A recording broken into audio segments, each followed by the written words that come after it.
You know what I'm about to say? Well, hello. Well, hello, Mike Manley. How are you, sir? Hello. You're making me laugh, man. We didn't even start yet. Let me get my intros in. Well, hello, everybody. Welcome back to Pencil, your favorite pandemic podcast, brought to you every Wednesday of the pandemic week. By death and destruction. I am Jamar Nicholas, Philadelphia's second favorite son, and also my new favorite name, Johnny Carson. Oh, good night, ladies and germs. It's so good. That's exciting stuff. That's wild stuff. Welcome, everybody, back to the podcast. Before I introduce my buddy and introduce our guest, I'd like to give a shout out to our sponsors, Graphicsly, who make Clip Studio Paint. And I put on the Facebook page early this week. They were having a super dope sale on software. So if you're not getting on this, but you know what? I almost feel like, Mike, almost everybody that watches the show has Clip Studio Paint at this point. I could be wrong, but I haven't talked to many cartoonists who don't. There's always that one person who's like, no, I haven't watched Star Wars, Star Trek, and I don't believe in Clip Studio Paint. We have to convert them. And also our good buddy John Morrow over at, where's my hand? There it is. Over at Tomorrow's Publishing, who was a publisher of Draw Magazine, our lovely magazine that you may have seen me, the crusty critic, do art reviews, and also the Big Cheese editor-in-chief, Mike Manley, over there, and also my best bud and modern master of comics. Say hi, Mike. I know you hate it. But you have to just own it. I have to earn it every day. Earn it and own it. That's right. Good evening, viewers out there, and J. Robert Dean. Everybody knows the notorious JRD. Well, hello, Bill. Oh, I heard there's a glitch. JRD says no video on YouTube. All good on Facebook. That's interesting. Well, maybe there was a glitch a couple weeks ago, wasn't there? Yes. All good. Never mind. So, hello, welcome to some of our pencilers. Thanks and welcome back. I hope everybody had a relaxing, for what it could be worth, Thanksgiving, if you're into that. And here we are, just pushing right into December, Mike. Do you believe this year's almost over? Thank God. That's right. And I actually can't wait for next year to be over, and maybe even the year after that. Okay. I want to go really far into the future. Let's just have a fast forward button to just kind of get through this. Yeah, I'm kind of thinking that 21 is not going to be like, remember 19, everybody's like, oh my God, I can't wait till 2019 comes, then it'll be gone in 2020, and then like I think people are going to be like, damn it, 2021. Didn't I say, was it 2019? Because 2019 wasn't awesome either. People forget, because 2020 was such a horror show. People forget 2019 wasn't dope either. I remember seeing, wasn't the official mascot of 2019 was a flaming trash can? I think that's the official sponsor of the 21st century is a flaming trash can. With a radioactive gritty inside of it. But you know what? We have each other and we have art. And I think that also, that gives us something in common that we can rally around. As long as our eyeballs work, art will always have a place in our lives. I know. So with that, I'd like to introduce our guest for the night. Our guest is the prolific comic writer and cartoonist Katie Cook. Katie and Mike and I are catching up a little bit. Katie is a personality that we probably know each other from different circles, and we're all like Facebook friends, and I'm a big fan of Katie's work. And one of the things I love about Katie is that she demands a high presence at comic book conventions. Remember those? Remember we used to go to comic book conventions? And no, you're lying. Those never happen. And I don't want to embarrass her, but one of my favorite things was when I would get onto the floor of Artist Alley at New York Comic Con, people would be like talking to each other, trying to find out where Katie Cook is, because she had a line wrapping around the aisle for her watercolors. And I'm just like, yo, that's hot. You know, anytime you can figure out a way to kind of get that interest so high for your presence at a show, I got to be friends with them. So I'm excited to talk to Katie about the business, about her writing, about webtoons, about where things are going and where we're at. All right, so let's bring her on in. Hey, Katie. Hello, guys. Hi. I hope that wasn't too hard to hear. It wasn't. So I'm just focused on a cat in Mike's arms. Yeah, like, I don't have my cat here. Yeah, I didn't know we were supposed to bring the cat. Cornwell comes and visits me. He has become a real lap cat. Like, he likes to come constantly now during the day, and he likes to sit on me or on my Cintiq or on my draw. You know, like any surface that you have paid attention to, the cat goes, "Oh, that's what I should sit on." Right. See, I have 4 cats, so you'll see at least one of them walk by at one point. I have 2, so that's the other one. I don't know where he is now. He's probably sleeping. So Katie, the room is already reacting to my little intro there. So yeah, our good buddy JRD has 3 of your watercolors, and then Bill, I hope that's not spicy. The usual signs of Katie at a show is a pile of corner clippings on the floor. I round all of the corners on all the paper that I use. Oh, that's right. You have a rounder, right? Yeah, it looks like I have this like bizarre dandruff condition wherever I am at a show. It's so funny. I think it was at Phoenix one year. I left this giant pile behind while I was cleaning up, and I've been sitting next to Stan Sakai, and he looked at me and he was like, "Were you raised in a barn?" And like after that, I now try and like put them in a little pile at the end. You bring a little dust broom. It guilted me enough that now every single time I leave a show, I like use my foot and I try and put everything in a little pile. Or if my assistant Isabel is there, she tries to put them all in a garbage can now because we felt so bad. Well, you know what's funny? I've said a couple of times is like the energy of a comic book convention is so high on Thursday and Friday, and by Sunday at 5 o'clock when everybody's leaving, it just looks like a hurricane came through there. You know, and it's just like nobody cares anymore. They just want to get rid of it. Well, because I mean, I was getting tagged in Twitter posts of these little white corners from papers. One was stuck in a hotel lobby carpet, and someone posted a picture, and they were like, "I know where Katie Can Draw is staying," and it was like, "Wait a minute, that is where I'm staying." No. See, you have to lead them the wrong way by putting them in the other hotel. That's right. It's like this Hansel and Gretel trail through any city. That's right. Of like where to find where I'm currently eating a steak and having a Manhattan. That's great. Well, you know what, Katie, I guess the first thing we can talk about besides, you know, art and everything is just how is the pandemic affecting your studio practice? I mean, you do a lot of business at conventions. I do.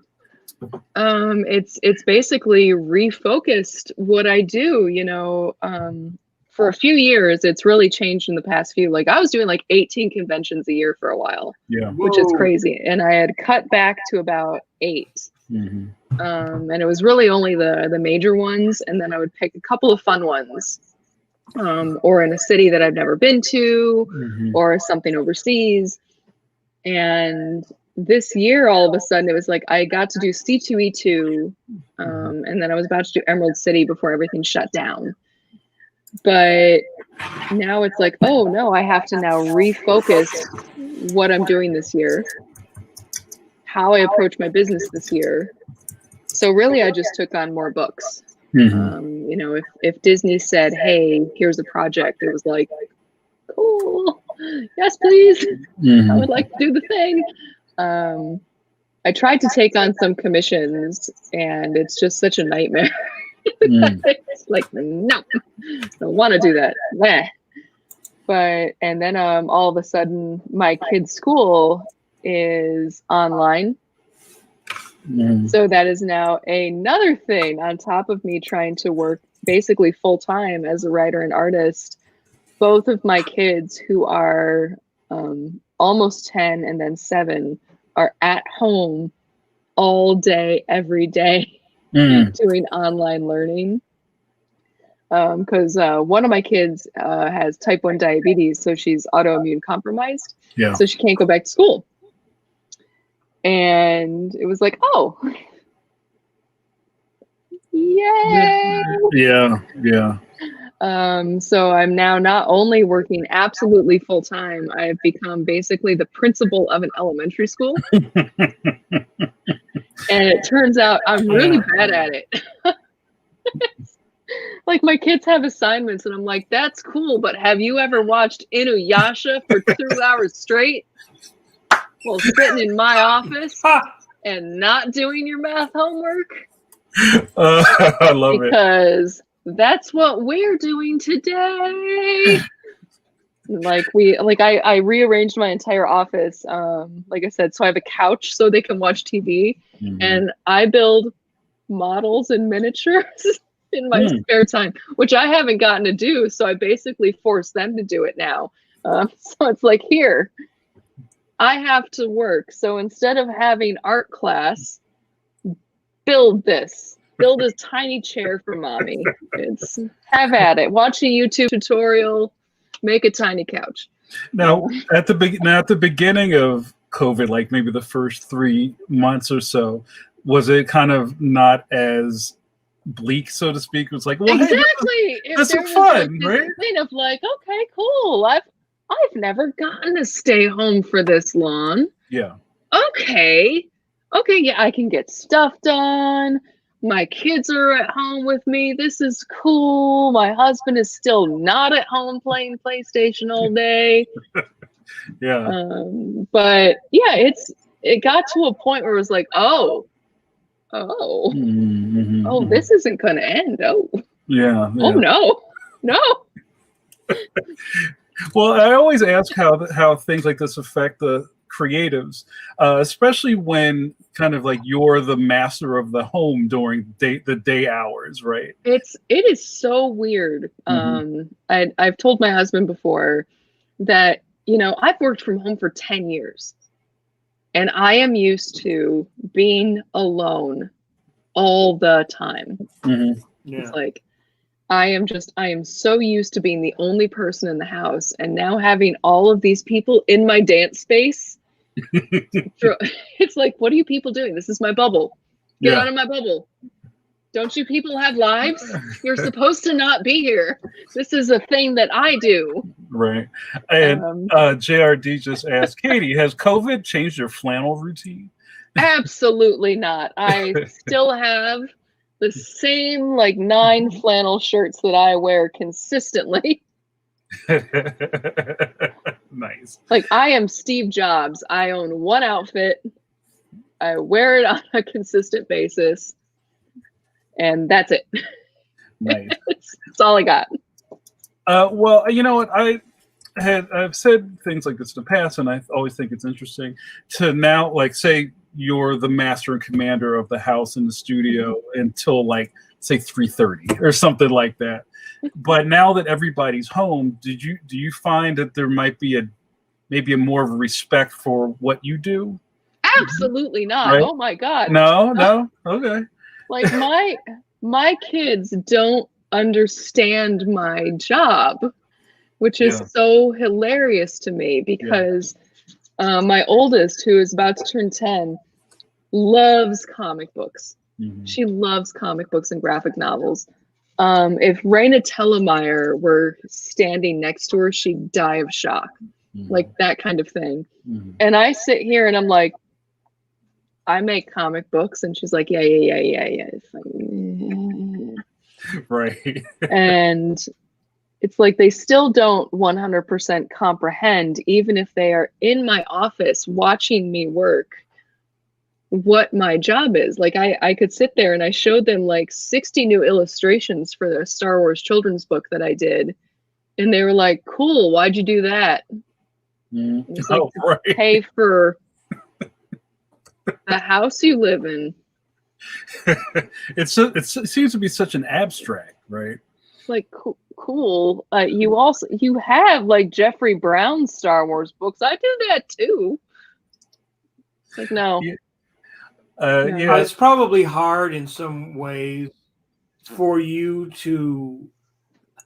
I mean, your mom, so Yeah, you're I not am. this I'm mom. mysterious, right? And now I'm sure there will be at some point, in 10 years, they will realize, wow, my mom had a really cool job, right? Because they're at that awkward age too. That's an awkward age from 10 to It like is. 13, 14, 15. Yeah, that's the but awkward where they start becoming skeptical a little bit. I did love my 7-year-old the other day because she's really gotten into My Little Pony, which I wrote the comics for like 5 years. And she turned to me the other day and she's like, I think I know everything about My Little Pony. And it was like, I'm a pony on the show, you little. Don't know if I'm allowed to swear. You can work through it. Don't worry about it. Yeah, it was like, they made me a pony on the show, you little shit. I wrote the backstory for at least 4 of those characters. And she's like, no, I get it. I know more. And it was like, a real fan, see? A real fan. Her love. It was like talking pure. to someone on Twitter, but in my house. It was bad. That's funny. Yeah, that seems to be a never-ending thing. And I remember there was a classic thing. I think it was Lynn Johnston who said that her kids could care less what she was doing, but were really excited that she knew the guy that drew Garfield. Yep. Oh my God, that's the same thing. Yeah. Whenever my daughter brings out a book and she's like, Owly, it was like, I know Andy. You know, right. Smile, I know Raina. It's like any of these. I know David Peterson. He's literally been in the house drawing pages of Mouse Guard in this house. What? And my daughter is just like, yeah, I love Mouse Guard. And it was like, you went to his birthday party. Can I be cool now? Oh man! You just have to say good luck with that math on your own. It's like I don't understand the new math anyway. I'm not being helpful in any way. Yeah, I know my brother's going through that with my niece, and as are a lot of parents. Just it's hard enough for most artists to deal with easier stuff because like I was terrible. Most of the artists I know were terrible at math. That was like one we could like. That's why I went to art school. Exactly, you know. And then it's hard to be. You have to learn to be patient with your kids in a different way, you know, because they're your kid, so you get frustrated in a way that a teacher wouldn't get. You know what I mean? A teacher gets frustrated, but they're practiced at it, you know. Yeah. Well, it has never been more glaringly obvious that I have a Bachelor of Fine Arts in illustration than when I am trying to teach a 9-year-old math. And I'm sitting here going, oh, I don't know what that is. What's that supposed to be? I was like, do I need to bring my accountant in on this? That's new math. Well, but they were giving me new math. Right? And like 1970, they were giving me new math, so I don't know what this math is because this is like new. This is crystal math. Yeah. My brother has a master's of accounting, so it's like I'm like phoning a friend on some of these things. Get a lifeline. It's like, all right, I gotta call Uncle Lauren in for a minute because I forgot division. Well, you know what, JRD just asked a question, Katie, and do you bring your family to cons or do you keep that church and state separated? It really depends, you know. Like I said, it's for when I was first starting out, my husband always came to every convention with me because he was always like my rock. But when I started to have a family, he became Mr. Mom. He stayed at home with the kids, and you know, I would go to cons, and as I got more popular, I started taking my friend Isabel to conventions with me, and she became kind of my right hand because everybody that's seen me at a con knows Isabel's sitting there knitting a sock. next to me while she handles everything. Mm. But this was actually going to be the year because, last October, my oldest was diagnosed with type 1 diabetes, which is, a very big change in a kid's life because they are insulin dependent on every single thing that they eat. Yeah. And I was at a point where I can't trust her with basically anybody to leave her for the weekend. So this was going to be the year that she was going to go to San Diego Comic-Con, New York Comic-Con, and all of these other things. And she hates the pandemic more than anyone because this was going to be the year that she, as my little nerdlet, was going to go to San Diego, New York, do a Broadway weekend with me, do all this other stuff. And now she's like, oh, I'm at home. Ugh. This reward I was going to get for having to suffer through this terrible thing. Yeah, what a heartbreak. So but she gets me at home all year. So maybe we can get started in what we like to call here on the show, Katie, your origin story.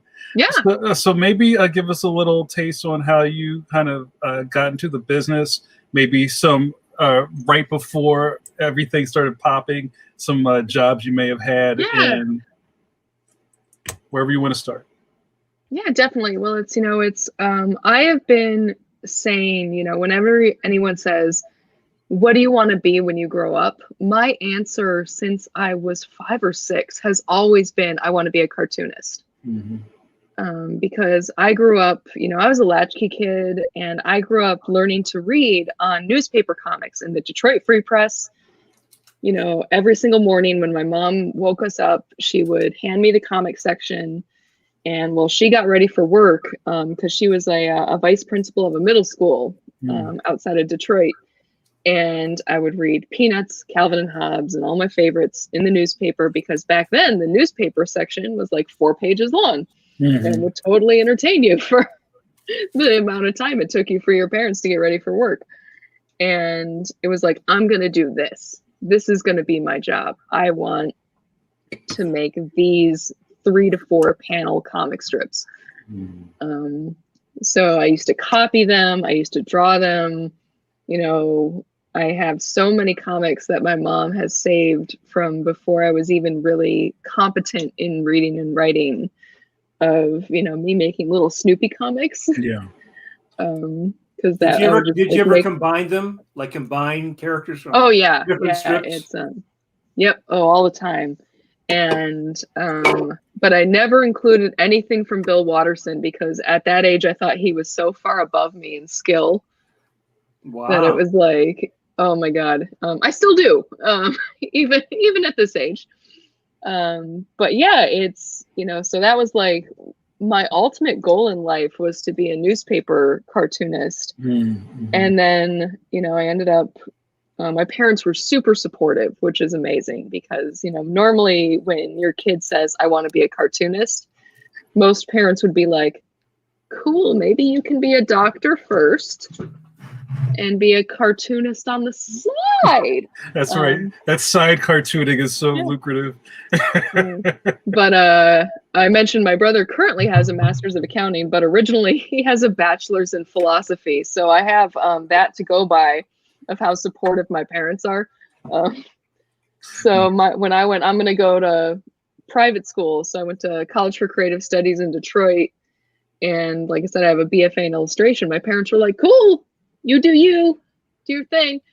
But then by the time I was really getting out of college, newspaper comic strips were like getting cut like everything out of newspapers. And it was like, but that was the thing. That was the thing I was going to do. Hi, no, please stop doing that.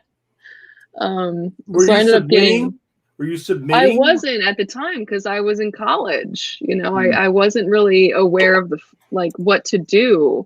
I didn't think I had a strip that I had been working on that some people are aware of that is called Gronk that eventually became my first webcomic. And that was what I was working on in college. And I didn't think it had what it took to become something that was syndicated. So I never even really tried at that point. But I got a few. You never got any like advice or anybody visiting the school or? No, you know, especially not for being a cartoonist. Most people were about commercial illustration, and especially being in Detroit, a lot of the people that came in to talk were for industrial design. Right. And especially with the people that came into the illustration, it was all entertainment stuff. That was really a huge focus when I was in college, is like, oh, you need to go out to LA and get into animation. It was like, that's where you're going to find your focus. It was like either that, or you better get real good at doing paintings of watercolors to put on the walls of Motel 6. It's like, oh, not a lot of middle room here. Yeah, wow. And then I ended up right out of college. I went to go work for a graphic design company in Dexter, Michigan. And I designed paper products and scrapbooking goods for like 5-ish years. Like I did all of their cutesy stickers and stuff that were sold in Target and Walmart and all the craft stores and things like that. And I did comics on the side, and I was doing my own webcomic, and then I ended up starting to work in licensed products on the side. Like I was doing Fraggle Rock right towards the end and a few other things. And after 5 years, I quit that job to go full-time into comics. 2 weeks later, I found out I was pregnant with my first kid, by the way. Surprise! Wow. It's like, now, how did you start doing the Fraggle Rock? Really, it's when the license went to Archaea, which was then later bought by Boom. But when I found out that Archaea had bought the license to work with Jim Henson properties, I basically bombarded them with a bunch of samples because I love Fraggle Rock. And then they figured out from some of my samples that I knew more about Fraggle Rock than some of their licensing people. Because I'm a little bit of a Muppet fanatic. Like if I could turn my iMac around, I have a full Gonzo, Kermit, and a few other Muppets all around the office, and all the Palisades figures everywhere. But you were probably right in that sweet spot when Henson was just running everything. Yeah, it was. They didn't have anyone really assigned to it yet. And I was I was pretty new to comics and everything like that. And I had my webcomic Gronk that I had been posting online. And basically that was what everyone was going on. It was like, well, she has a weekly comic, so we know she can at least turn in 4 panels a week. Like, good for her. So I got that job, and a lot of other jobs have led from that. I mean, I'm now at a point where I've worked for Boom. I've worked on many licenses for IDW. I've worked for Marvel. I did one Gotham Academy story for DC. I've written a ton of stuff for Disney. I've drawn a bunch of Star Wars children's books. And I mean, the list just kind of goes on from there after like 10 years in the industry. So not only my own projects, but working on basically every major license from my childhood. It's been amazing. Yeah. I went through a period in the mid 80s where I did the same thing. When I first got into comics, I started on Robotech for DC, then Transformers, but then I ended up doing a lot of stuff for Western Publishing. So I did all Pretenders and all kinds of all the different adventure shows that were coming out, because they had a lot of sticker books, coloring books, Barbie. There was a lot of different things that they had going back then. I don't know if they do the coloring books and things as much now as they did back then, but there used to be a ton of coloring books. Yeah, coloring books are having a resurgence right now, but it's more about adult coloring books. Yeah. Right. Very weird. Yeah. I did some Fraggle Rock stuff too, because we did a little Henson stuff Nice. back in the late mid 80s. It was probably 88, 87, 86. Somewhere in there. Yeah. So it's nothing I ever thought I would do, but you want money. It's super fun. But I got a really nice note from one of the licensing people at Jim Henson because they let me use a character named Cantus the Minstrel, which is one of the puppets that Jim Henson did, which they normally don't let people touch because they don't let people really finagle with the characters that Jim worked on sometimes. And they let me do a story with him, and I got a really nice note saying that it really embodied the spirit of what Jim wanted for the character to be. So that's why they let me go through with the story. So it was just like, I have it on a little frame on my wall, and it was like, haha. So how did you build your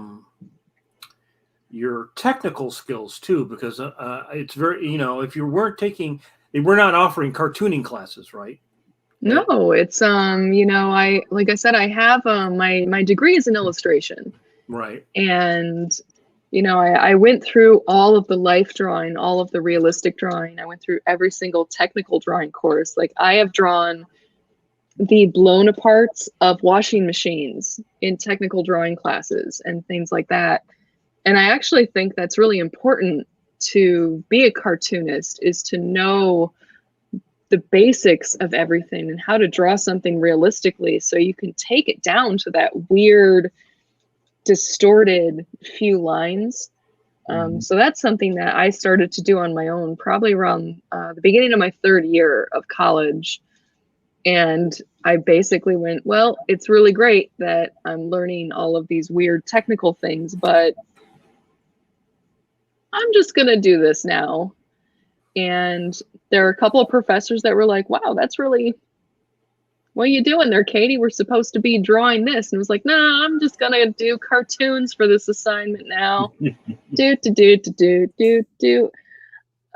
that's what I did for the last 2 years of college, is I really just leaned really heavily into cartooning instead of the editorial illustration side of it or the industrial illustration side of it.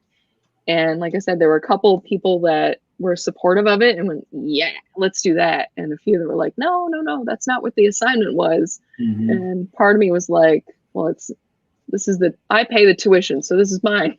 It's like, screw you people. Well, you were also in college. What years was this? 2000 through 2004. Right. And illustration was going through a big churn. Very editorial, very stylized. And not like to name names, died. But well, so I was gonna say, it's now 1.5 years ago, someone that was the head of my department at my college recently saw me at a Comic-Con in Detroit, and his son geeked out saying, oh my God, it's Katie, because he loved my webcomic. And I basically got offered a job to teach college. Well, they also want people who are successful, right? Yeah. Have a nice resume. So yeah. So, but right now I don't have the time to do it. But there's a part of me, because it's not the only university that has approached me to teach a class. But there's a part of me that's like, oh my God, I'm too young to impart knowledge on people. And then I realized I'm actually really old compared to college students, which is really upsetting on a lot of levels. Well, before we go a bit further, I want to stay in the past for a couple more minutes. There's a question I already lost on my screen, but JRD asks, and this is more of a style question, what were some of your influences as a youth on the comic page? Like, what were you really connecting with in the comic strips? And did any of those loves kind of leak into your style later on? I think a lot of things have found their way into what I do. I think the way that I draw eyes is completely stolen from Dr. Seuss, like just the little irises. You know, a lot of the way I do line art and a lot of the fluidity is, you know, Stan Sakai, Sergio Aragonés.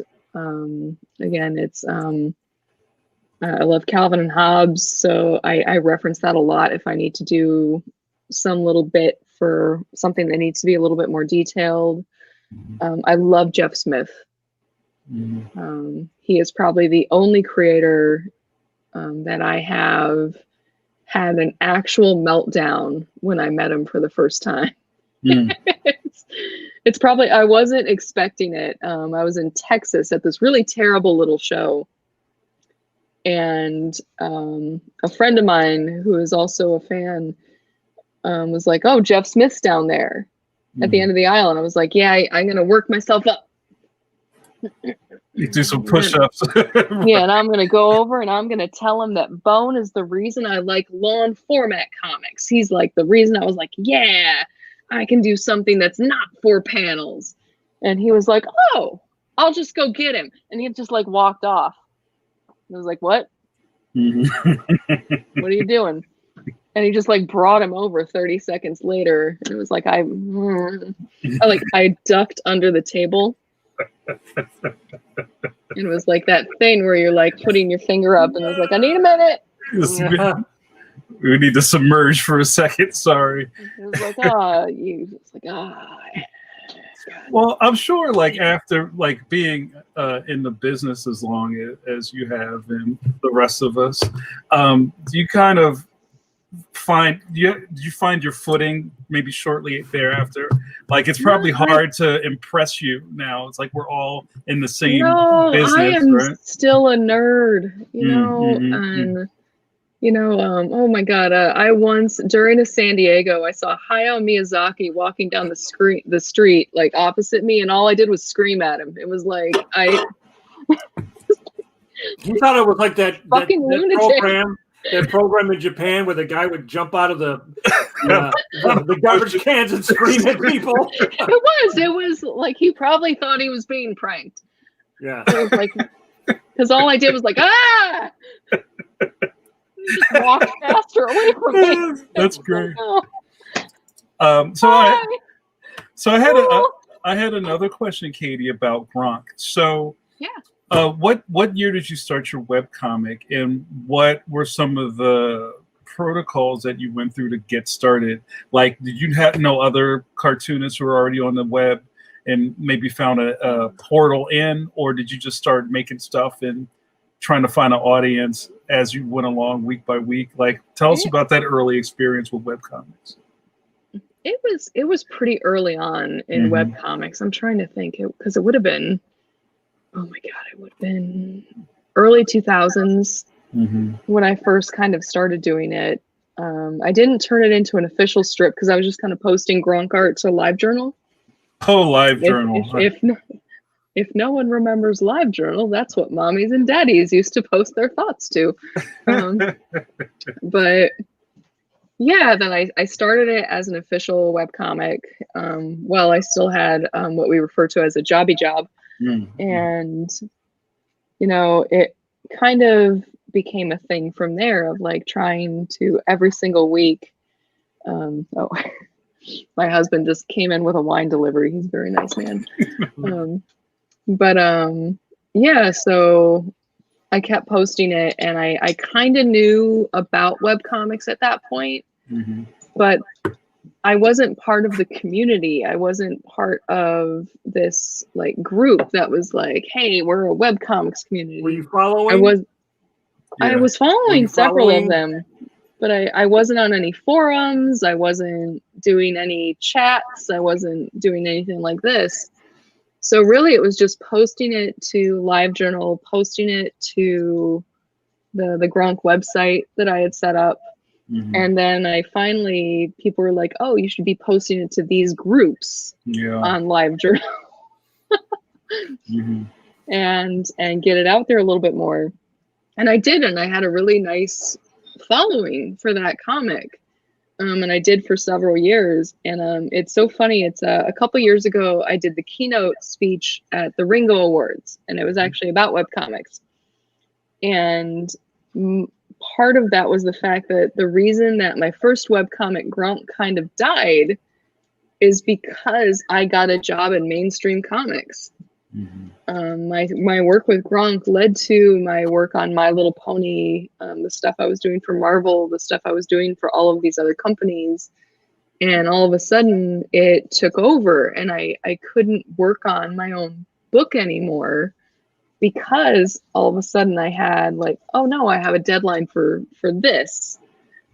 or I have a deadline for this. I have a deadline for this. I can't work on my own projects now. And then my return to self at that point was about 3 years ago when I started working for Webtoon and doing a webcomic again, and kind of prioritized. I can say no to a few of the other things and really, you know, focus on doing something that's for me and work on Disney and whatever at the same time. But yeah, it's that past stuff. It was like the webcomic was kind of that introduction to my work to everybody online. And I think that's what really got me my work everywhere else. I think it's also interesting that when you started, because that was right after the internet blew up the first time, or right before the internet blew up the first time. I think right after. Yeah. It's before all the algorithms took over. Before, you know, there was no Twitter. There was no Facebook really. You know, so I kind of got in right at the beginning of what social media is, which is, you know, why I kind of beat the system in a way. Yeah. Well, you beat the rush, because now, I mean, you just go on Instagram tonight and it's just like zillions of people. Yeah. You know? And I know that Disney, well, not Disney, it was Lucasfilm prior, found my work pretty much through the stuff that I was posting online.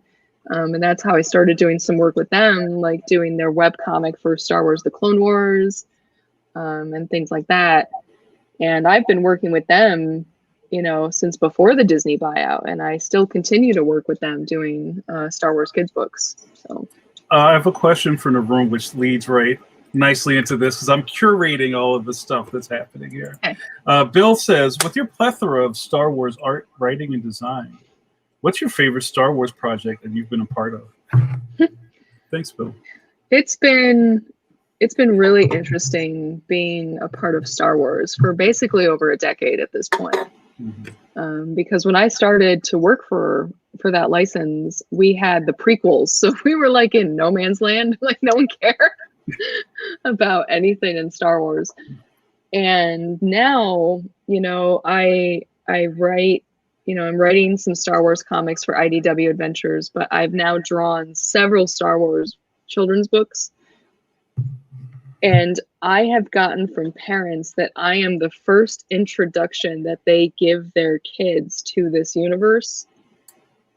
And especially the new padded treasury that comes out in January, which is a complete illustrated guide to the Skywalker saga. Think of the 9 movies. You know, it's Star Wars is a legacy. No matter if there are haters in the fandom or people that don't, you know, appreciate it anymore, or say that the new stuff is terrible, or, you know, they hate some part of it, because the biggest enemy of the Star Wars fandom is the fans. Yeah, it is. But I think George Lucas would agree with you. But the fact that so many children, their first glimpse at that universe that they may love for the rest of their lives is one of my books, is amazing to me. That's what I get from it, and that's what I get from a lot of parents that email me or see me at conventions when they say, oh, my kid loves ABC3PO, or my kid loves Search Your Feelings, and they identify all of the characters in the books based on all of this. The fact that, you know, my pictures are the thing that it was like, I introduced a kid to Darth Vader. It wasn't the movie. It was me. I introduced a kid to Yoda. I did. Not the movie. They're going to get more of an impact from the movie, but I'm the reason that they know the name. So, and the visual. So that's great. Now, if we could only get your kids to fall in line. Yeah, they do like The Mandalorian. Like that, we have gotten through many. Like my 7-year-old wants a Mandalorian costume. They have referred to it, Baby Yoda in his space toilet that is floating around. Yeah. I mean, they return. Jon Favreau is a very good storyteller. They really returned it back to what was cool about Star Wars is you didn't know everything. Yeah. Yeah. When you know everything, then you can start sort of picking it all apart. Yeah. You know, and it's Well, not as if you much go fun. on Facebook about 20 minutes after the episode airs, of course, right. You're not gonna not know everything because everyone's gonna be talking about it. I don't get be that. real annoying. I don't get that. I really don't. I don't get why people love, but I guess it's like that asshole kid that likes to tell the other kids, there's no Santa Claus. What? You know, like in whatever, first or second grade, there's always like the dude, it's like, there ain't no Santa Claus. The spoilers. Shaking like he's got his 3-day AA chip. Yeah. Smoking a cigarette, third grader. Yeah, I remember seeing. It's like, buddy, there ain't no Santa Claus. We went to see The Empire Strikes Back, and a guy came out. We didn't get in the first showing, got in this, I think the second showing. Some asshole came out and goes, Darth Vader's Luke's father, and like everybody wanted to like murderize that guy. Were you still in Detroit at that point? Because someone would have shot him. No, I actually lived in Ann Arbor, and it's funny because my friend that I went to see it with is John Knoll, who was the head of the special effects at ILM for a long time. If it's Ann Arbor, then somebody just gave him a swift kick in the shins.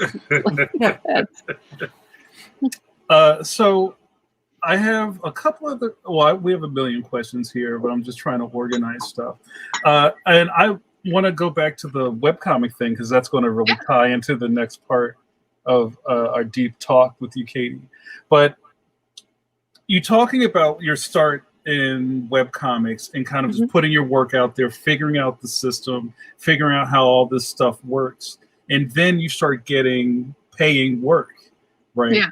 I know, especially during, or maybe around that time and maybe a little further into the future there, I feel like there's two columns of cartoonists who do webcomics. One is a column that are just people trying to tell their stories, and they don't think about somebody ever calling them up, right?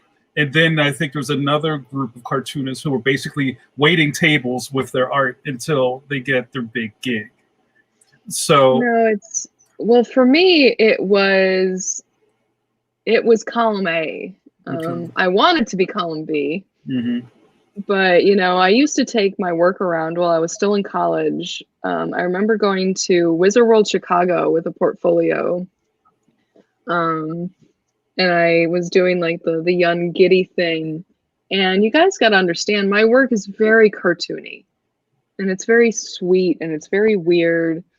And I was told by almost every single major publisher that I would never work in mainstream comics because of my style. And then I heard from a bunch of other creators that it was like, you're not going to work in mainstream comics because you're a woman.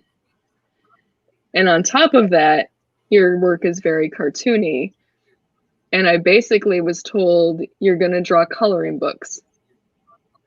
It's like, that's like, you should go show your work to Hallmark because that's what you're made for. It was like, that's, your work is clean, your work is good. But if you want to work in this, you're made to not do mainstream media in this way. You're made to do this stuff, which is just kind of corporate, childish, whatever. So I was really downtrodden for a while.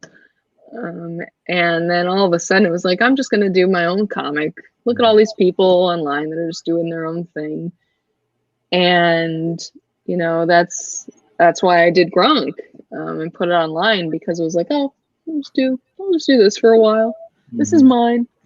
And that's why I was really complacent to have a studio job for the 5 years that I had it. Because not only did it pay the bills, but it was like, oh, I'm just going to design another sticker sheet that says it's a girl.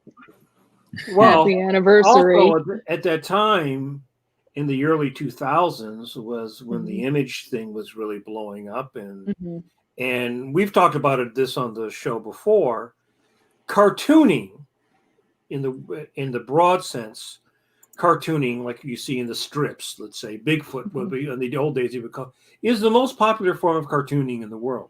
But in the direct market, if you show cartoony stuff, it's like it's never taken. Charles Schultz is not taken seriously. No, The and it's guy who puts all the lines on everything is the Mhm. guy who draws the superheroes. That's what's taken seriously. So Well, like it's- cartooning is like an insult. Yeah, and I'm such an advocate for simplicity because it's so hard. And I love cartooning.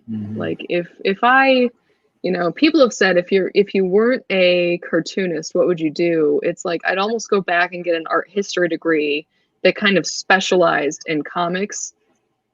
So I could basically sit there and tell people how hard it is to be a good cartoonist.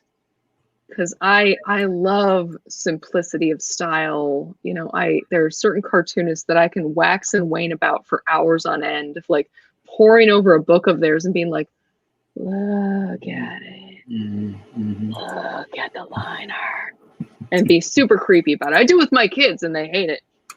But that's the reaction I was getting as a young cartoonist. And even now, I mean, I look back on that work and I think it sucks, but there are other people that think it's okay.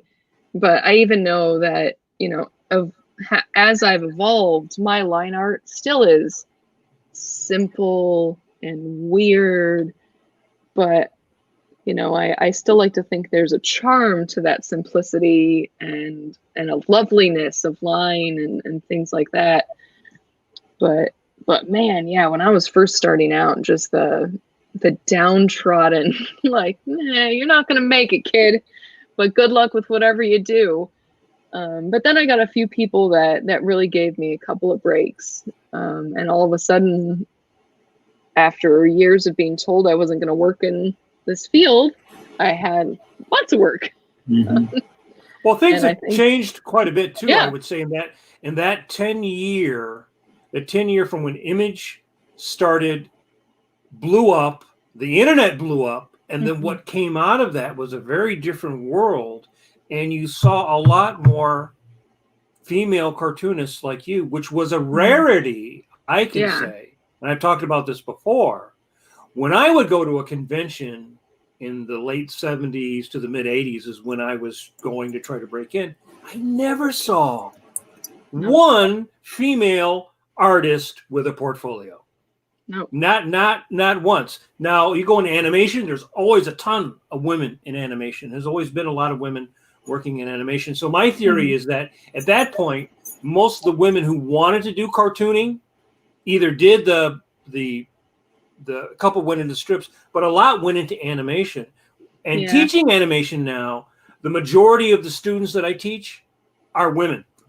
Oh yeah. Well, it's my husband had to stop me from, there was one editor in particular that like grinds my gears after a portfolio review when I was much younger. That was like, good luck in this field, kid. You're never going to do it. And after I had my first Marvel cover, I was about to mail it to him with a giant fuck you written across the top. And my husband was like, no. And like, you have to be gracious. I've never really understood the appeal to crushing people. And usually these things come out of places that aren't even warranted, right? It's like, oh, you step up to my table with your portfolio, and I'm going to tell you, you don't have a place in this industry. Dude, there's just like a lot of people who, once they get on that side of the table, are such bitter bees about things. And they do. I've heard many stories about people in editorial just taking great joy in being mean to being mean to freelancers. On purpose.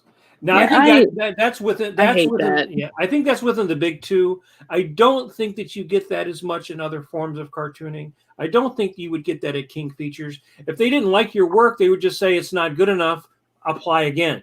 But they wouldn't take some perverse joy in stepping on your fingers on the edge of the cliff. And so that is like a real high school male especially when you're right there, because they were like in-person portfolio reviews. It wasn't a rejection letter.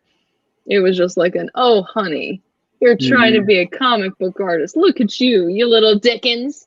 And that was when I was like all cute and blonde and apple cheeked and doe-eyed, and I was like, no. Okay, cool. I'll go work at my graphic design job now. But look at all of the female cartoonists that have come into the business in that last, starting at that era. I mean, there's and you look at webtoons, and there's literally like hundreds of female cartoonists, it seems. It's around the world. Webtoon is amazing in the diversity of creators that they employ. They've been amazing, especially amazing to me. They kind of headhunted me, and they kind of went after me for about a year before I finally kind of sat down and started something for them, which is crazy. Hey, Cassie, that's great. We'll try to make that happen.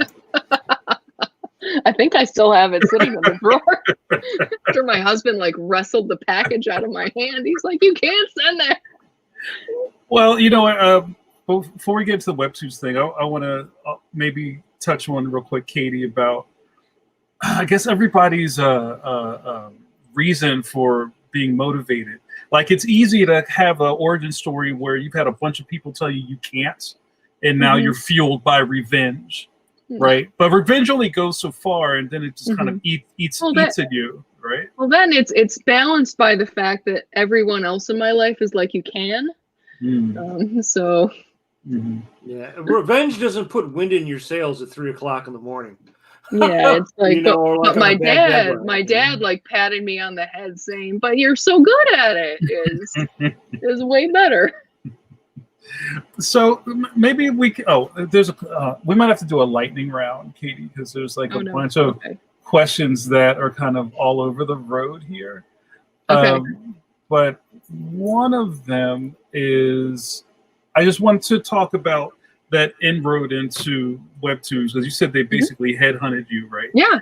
So tell us about how that all started, and was this at the very kind of beginning of the heat with webtoons? When Webtoon first came to the U.S., their then current editor-in-chief, Tom Akel, started to come to me at conventions saying, "You got to know what Webtoon is. You got to know what Webtoon is. You got to know what Webtoon is. You got to do a Webtoon. Do a Webtoon."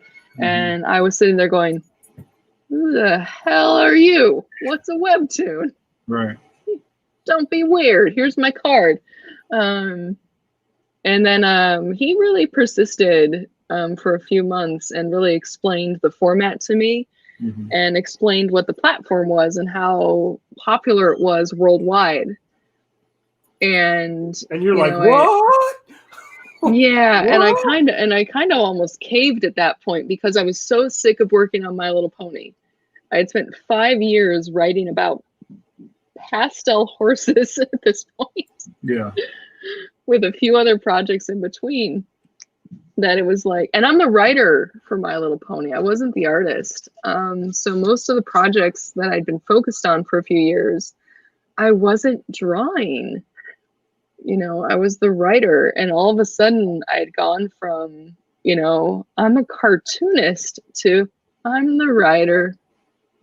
I'm the writer. No one cares about the writer.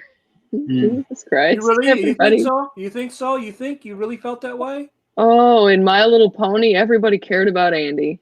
I love Andy. Andy Price. He was my artist. He's been one of my best friends for over a decade.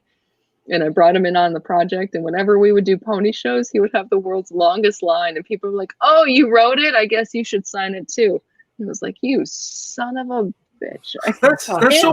That's so interesting because I feel we all talk about this a lot. We feel like this is the writer's era in comics. In the mainstream, yeah. In the mainstream, this is like writers. Not with ponies. Oh my God. As huge as the My Little Pony franchise is, it was hysterical that it's so visual, and so many of the fans concentrate on that visual of the characters that it was like I was a blank slate in the room. One of the pony conventions, BronyCon, like I just got up and left my table, put on a zebra bathrobe, had some shots and just left. It was like I just walked around the convention after having some bourbon and was like, I'm just gonna go. Wow. I'm out. Wow. So they were more interested in all the merch and the visual aspect of the because usually the guy who writes the X-Men terrible YouTube footage of me very drunkenly dancing with a scepter on an empty stage in the zebra bathroom to apple bottom jeans. It's bad. You cash your chips in that night, right? It's a wrap. It was like, nope, somebody just turn on the house lights and I'm out. Somebody paid for me to be in Baltimore, so I'm just gonna do this for a while. So, well, as we get into the webtoons thing, I just noticed a corollary between you and a lot of the other guests we've had on the show, like Joe Jusko. I'm thinking about is a lot of times fans ask, well, how did this happen? How did you get this? How did you do that? And when you're at a certain part of your career, things come to you. Right. So like, what was your ratio of chasing things versus things kind of appearing? 10 years. Yeah. I tell everybody when they're like, oh my God, it's so funny that this just blew up overnight. It was like, yeah, it took me 10 years to be an overnight success. Thank you. Yeah. Thanks so much. And, you know, I think it's a reputation of getting stuff done, doing it well, doing it clean. And so when some companies, you know, because all the editors know each other, if they're like, oh, so who do we know who can finish this project in 3 months and it's going to get it done? And if someone says, oh, Katie could get that done. And you're a nice person. Obviously, you're nice. You're easy to work with. You're not a difficult. Yeah, it's which like, is, and they're which is an important thing. Yeah. Yeah, they're gonna, you know, if you send them a text message at 1 a.m, they're gonna be like, all right, well, 1, fuck off, but I will still get it for you by 9 a.m. It's like, but please let me sleep. Standard 1 a.m. text message, fuck off, but I will get it done in the morning. I was like, it will get done, but I am in bed. God damn it. It's like, so okay, so it's not pony time. It's webtoons time. So you were kind of like getting these things. Because I remember hearing about webtoon before it kind of hit here. Because it's huge. Yeah, I had Line on my phone because I was dealing with a lot of people in Japan, and I started hearing about this. Like the big thing over there for the longest time was making sticker packs, like digital stickers for your phone, right?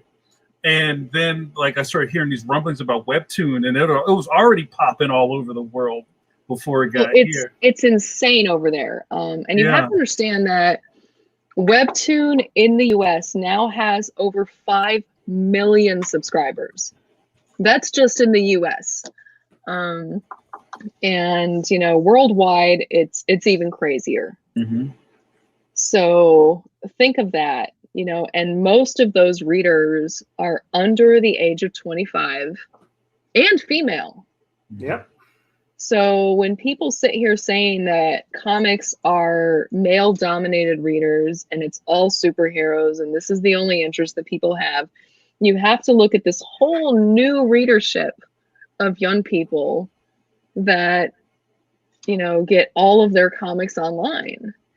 And they have turned to webtoon as the format that they get them from. So that's why you get so many romance genre, action genre, or YA.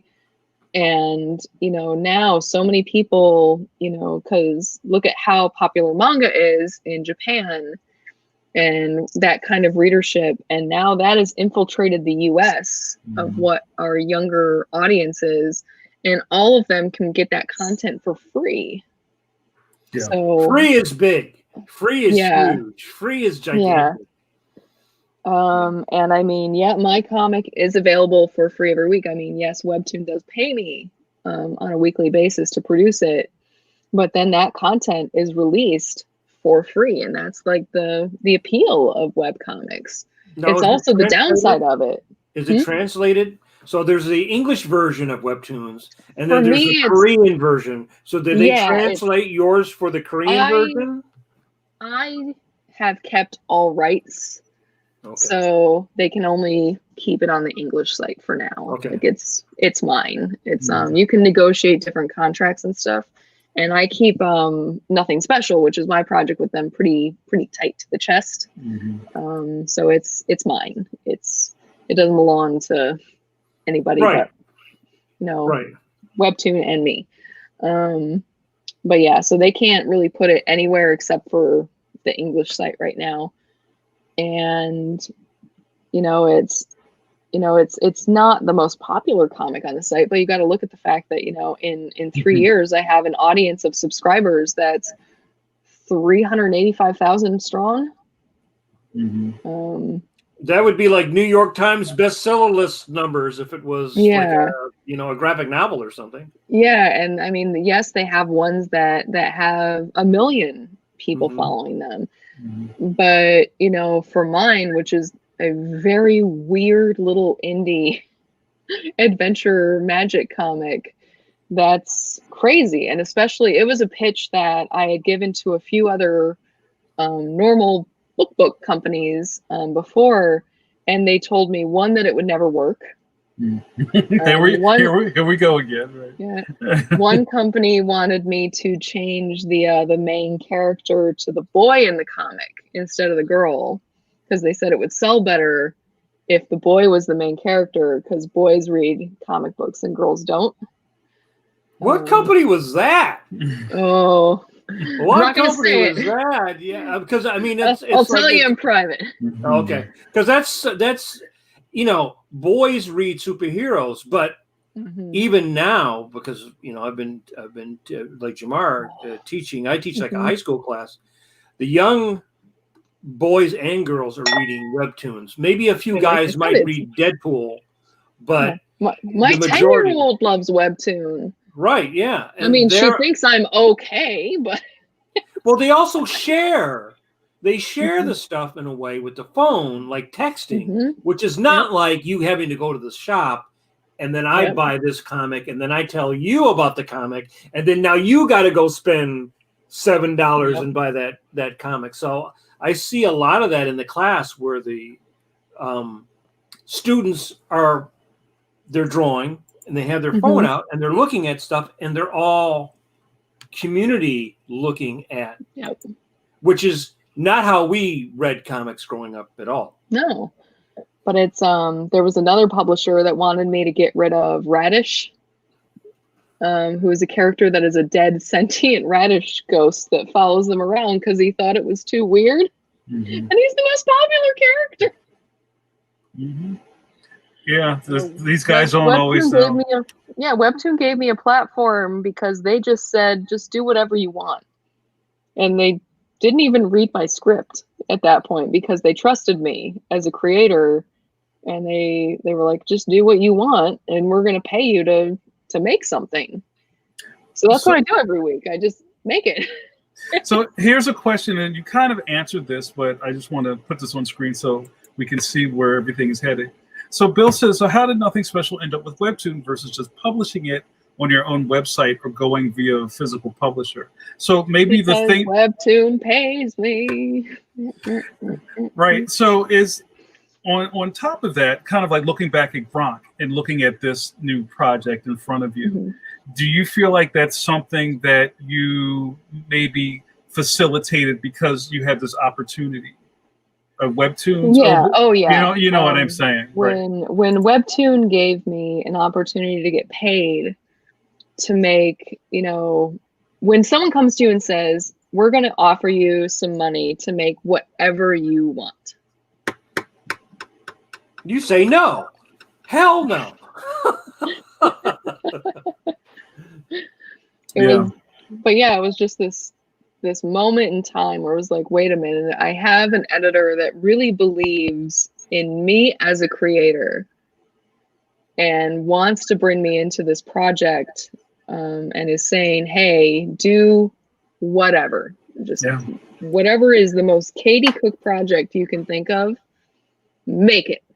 And we will pay you enough that you can bring in a letterer, you can bring in a colorist, and you can manage to do a weekly thing that is 30 to 40 to 60 panels a week and put it online.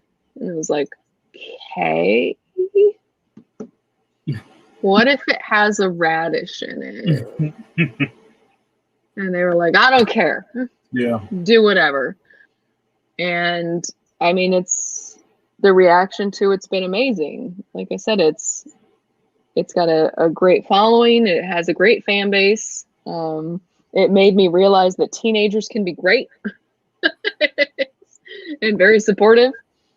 But no, I've been having a blast making it for 3 years now.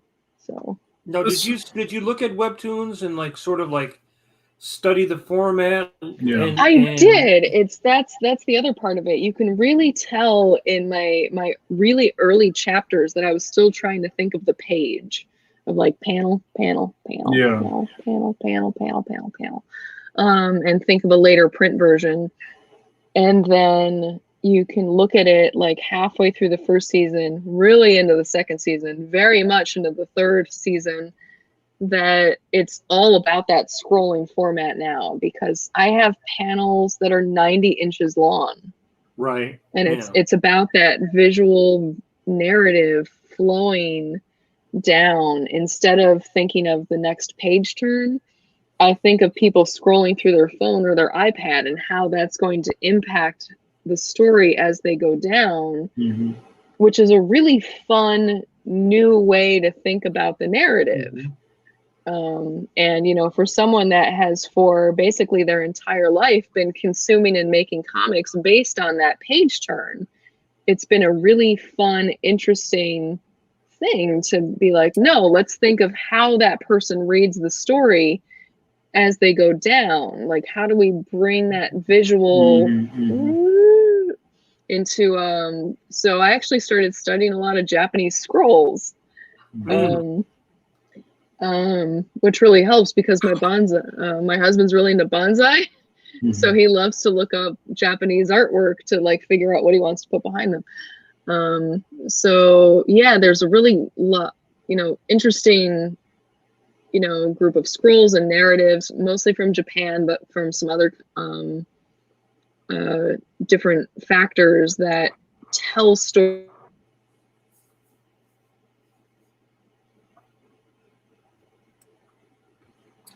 Yeah.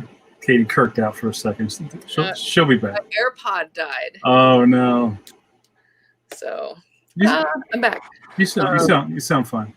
But no, it's but no, like I said, it's just studying that scrolling artwork has been, a big influence on, that visual. And, for me, it's been so much fun to try and figure out, oh my God, I get to tell like a weird panel or a weird way to do this or a weird way to do that. I just did a panel that isn't live yet, but these guys are falling through a tunnel that they just fell down this giant hole. So it is, like I said, it's like a 90-inch panel that's just this winding tunnel where I got to just draw these two guys tumbling through it. And, it's a blast. So it's, whenever anyone's like, oh, but isn't it weird to work in that format? It was like, actually, it's kind of freeing because it's not 11 by 17. It's not 4 panels. I can just kind of do what I want. And you also deal with the reveal and how long there is between what you were revealing. Oh, like if they're falling, you could say, wow, they're falling a long time, and then there's something. Yeah, and in the first book, there's a big reveal, spoiler alert, but the main character's mom is revealed. She's a dryad, so she's the spirit of a tree. So there's all of these panels of this big willow tree that's very, effeminate, and it's like a big person, like almost a big Muppet. And then all of a sudden this spirit crawls out of it. And there is this panel that, oh my God, it's like an entire Photoshop file. It's like 120 inches long, where after this green spirit crawls out of the middle of the bark, it's walking vertically down the tree, like the bark and the stuff of the tree. And it changes as she walks from this kind of green, gooey, spirity thing to a person in a very flowing dress. And it all happens as this person's walking down this tree, and it's very magical and weird. And, you know, it was like, oh, I got to do that because that is not an 11 by 17 page. So I got to do whatever I wanted. And that was really the first instance that it was like, oh, I can make this comic look weird and funky, and putting it into a book is future Katie's problem. Right. Yeah, that has to come up. And there's a question in here. Where is it? Man, there's so many people. Were you thinking of? Oh, go ahead. Okay, so Cassie, thanks for joining us. Cassie asked, Katie, would you ever consider making physical copies of Nothing Special, or do you want it to stay there online? There will be physical copies eventually. You know, we've talked about it. We've talked to publishers, and it's basically just getting the right book designer, right, to make it look the way that it needs to. So there will be.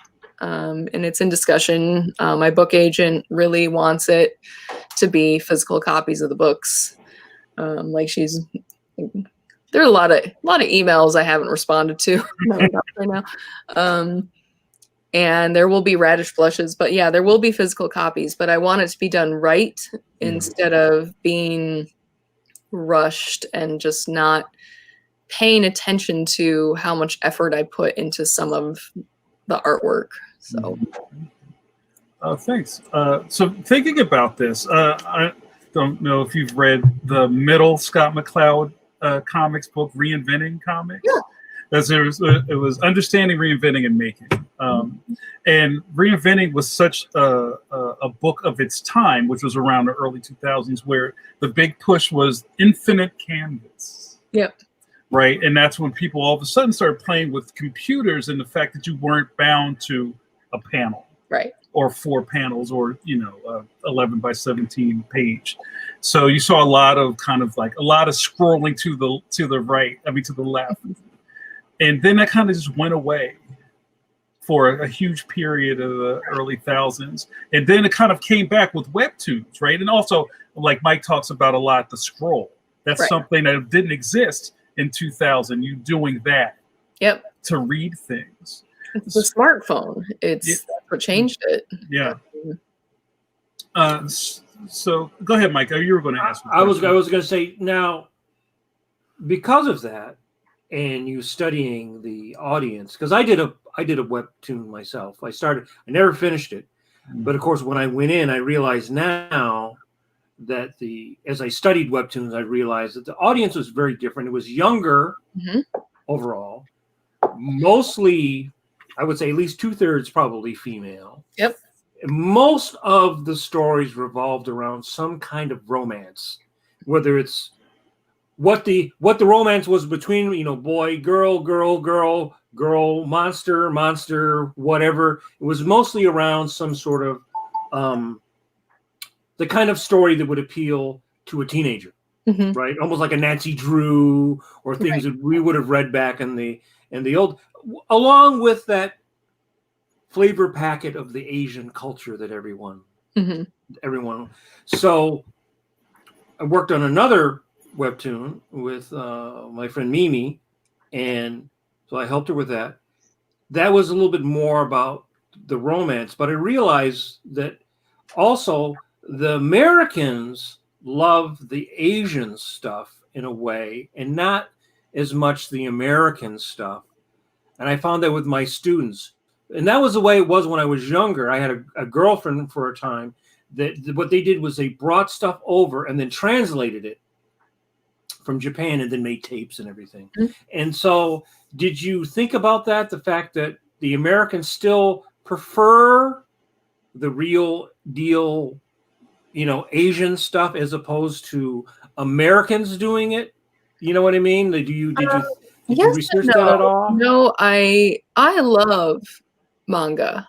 I have like shelves of it. If you've ever seen pictures of my office that I've posted, and it's all like mostly the teenage girly stuff. I'm not gonna lie. It's super fun to read, and it's also research material at this point. But as much as I appreciate the manga and anime style, because of what it is and the influence it has on the world and the influence it has on teenagers. I don't draw like that. And no one is going to force me to draw like that in my project. So I have been told that if my project was more aligned with a manga or anime style, it might be more popular, but that's not how I draw and that's not how I work and that's not the cartoonist that I am. But I do appreciate, you know, the different styles for what they are, and I love them. But yeah, I draw the way I draw, and I'm not going to change it. You know, I'm at a point in my career and my life that, you know, if I get offered a job and they're like, but we want you to draw like this. Yeah. I used to do that. You know, when I was a newbie and fresh out of college, and they were like, hey, draw it, but draw it in this style. Hey, draw it, but draw it in this style. Which is the thing you get as an illustrator. You know, it's just like, okay, yeah, you want me to draw Rainbow Bright, and she's got to look like Rainbow Bright. Oh, you want me to draw Care Bears? They got to look like Care Bears. That's fine. I've reached a point in my life that if someone offers me something, they have to say, but we want it to look like Katie Cook drew it. So someone, you know, even with this comic, even though it's a company that heavily is influenced on Asian artwork, if they had said, but you can't draw it the way you draw, I would never have done it. So every single project that I take has to be a Katie Cook book at this point. Right. So what kind of feedback are you getting? I'm interested in, because you're getting people who have never read comics any before, but now they're just reading webtoons, right? So there's not this prejudice or history of like, oh, it should look like this because of what this used to look like. Or I get a lot of, you know, there are people that it is the first time in my life that I have had people describe my work as beautiful. You know, I usually get cute or charming. But yeah, I very regularly get comments from I don't know how old they are, but people that do, they say, oh, but the artwork is so beautiful, and the artwork is so this, or the artwork is so that. Or, oh, I love all the background details because I'm one of those people that obsessively like labels all the books in the background and things like that. And that's something I've never gotten before in some of the mainstream work that I've done. And I'm working with an audience that has absolutely no idea that I worked on My Little Pony, that I've worked for Marvel, that I work for Star Wars. Yeah. You know, that is like, hey, I'm sorry, the chapter's short this week. I was busy working on something for Tangled. And they're like, what do you mean? Right. They have no idea. But I'm sure, how much of your fan base from your old stuff and even Pony have come over to Webtoons? A few. I get those on my social media that I see. I mean, I don't see them in the comments from the comic itself. But, you know, a lot of people that have known my work, I see them on Twitter or on Facebook or on Instagram interacting about it. But yeah, other than that, it's a whole new audience. You know, which is bizarre. Like I said, a lot of them don't know about my other work. And how is your rapport with your audience too? Because that's the other thing I noticed with Instagram.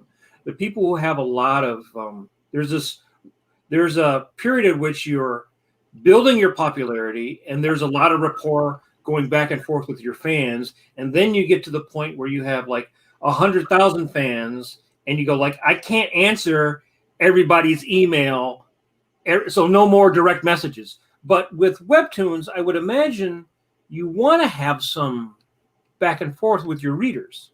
I don't answer the comments on the comic itself because those are a little overwhelming. I don't sometimes I don't even read them. My husband does. He reads me the nicest ones. But, you know, I try and keep up with DMs on Instagram. I have them turned off on Twitter, mostly because of My Little Pony. I never turned them back on. But, you know, I try and keep up that line of communication The only time I shut it down is when people start asking personal questions, or if it's someone who's very young, and I'm like, okay, so I like need you to contact me through your mom. It's like, because I have liability issues here. Right. But no, it's I try and, you know, if someone asks a question about my work, or, you know, they're like, I love the comic, I try and immediately jump on and say, hey, thank you. Or sometimes, like, my husband has access to all of my social media, and he'll be like, okay, so I went through your Facebook pages, DMs, and, you know, said thanks, you know, answered some stuff. It was like, no, you don't want to draw someone's dead grandmother. I was like, I figured, like, I just answered that for you. I will draw your dead grandmother for $1 million. I think we've all got dead grandmother commission requests. And we've all got dead grandmother or dead baby. Yeah, it happens. Or wedding day. I get the wedding day all the time, and my husband is like automatic, like he's on it. He's like, okay, and then he'll answer. You know, he'll like, I left a few for you, like the ones that I was like, I know you want to answer. I left it for you, but kept some fresh ones. So, Katie, we're going to start wrapping up, but I didn't ask you, how are you doing? Cool. Cool. I love being inside for 10 months. This I'll give you a visual. Do you network? There you go. There it is. But you got to use a straw. It'll be much more effective. That's pinkies up, right? Do you Zoom or do that with other cartoonist buddies? Yep. Before all of this, I have an art night group here in Michigan. That is the letter for Nothing Special is Nate Pride, who is an amazing cartoonist in his own right. David Peterson, who does Mouse Guard. Jeremy Bastian, who does a comic called Cursed Pirate Girl. And then Jay Fosgett, who does Bodie Troll and Fraggle Rock and things like that. We used to meet up once a week and go have like dinner and then hang out at one of each other's houses and like draw for a few hours. And now we're all just sitting here like, F you, I don't know where you've been. That's right. You gotta self-quarantine. You're an artist, you're filthy, get away from me. It's like after 10 years of seeing these people every single week, we're all like acting like we all have the plague. It's got to be tough. Do you keep any kind of like virtual studio hours with your friends? Yeah. You know, it's there are several. Besides them, there are a few other cartoonists that, you know, if we get absolutely out of our minds, we just call each other. I think I was on the phone with Scotty Young for like an hour and a half the other week. Hey, spoiler alert, we're having Scotty on next week. Well, you can tell Scotty that I love him and he's one of my favorite people. I will tell him. So that's awesome. So I have a couple of. We're going to try to wrap you up because I know we go long. Where am I going to go? Hey, I don't want to hear about me on the street saying you gotta go over to Myers. That's right. Oh yeah, you guys were connecting. I have 2 glasses of wine while I've been talking to you guys. I'm not going to Meyer. Yeah, we were connecting. That we're drive me and take me to the penny horse. It's all good. Yeah, we're both. Well, Katie is in Ann Arbor, and I grew up in Ann Arbor, so we were comparing Ann Arbor stories. So wait, just touching on that for a second. Is there a nice per capita of cartoonists in Michigan? There is, and it's surprising. You know, it's a lot of people are like, "Oh, you live in Michigan." I was like, "No, it's like I said. It's think of the people that I just named." Yeah. And then, oh my God, Kara McGee lives in Grand Rapids. I just learned that like a few weeks ago. But no, we have a very interesting group of Michigan cartoonists that. It's great. And, you know, we live here because we either love cheap housing or we love snow. So there's... I no longer love snow. I don't miss that part about living in Michigan. I Well, as long as you don't live in Ann Arbor, you love cheap housings. Yeah, well, yeah, right, yeah. Well, actually, Ann Arbor was Ann Arbor. Yeah, yeah. When I think generationally, when I was there was a generation of guys like Vosberg, Austin, Alan Milgram, Keith Pollard, a lot of guys that worked for Marvel that kind of came out of the Detroit area. Jim Starlin. Ryan Stegman lives here. That came, Who? Ryan Stegman? Right. But when I was coming up, and there was no, besides, those guys had long since moved to New York. I didn't have any other cartoonist buddies, except for my buddy Lloyd Dangle. It was really hard. The only time I would see another cartoonist is if I went to a couple conventions a few times a year, and you sort of just took your crapshoot who would ever be there. I think now there seems to be a whole other, like your generation, and probably people a little bit younger than you coming up now that I didn't have when I was living in Ann Arbor. Well, when we spot each other, we do that pod person point and like, you just know. Yeah, they're wearing a flannel shirt. Yeah, they look very disheveled. They look like they, could really use a drink and a hug. That's how you know how you found a cartoonist. Yeah, it's and I think it's great that there is a pretty sizable pod of cartoonists. There is. Because it seems like states have little pods. Like there's a Philly pod. I think there was like a Pittsburgh pod, Except it's so hysterical. We have so many in my area alone. And yet all of the elementary schools always ask this one woman who wrote an origami book to be the guest speaker at every library day. And we all complain about her all the time.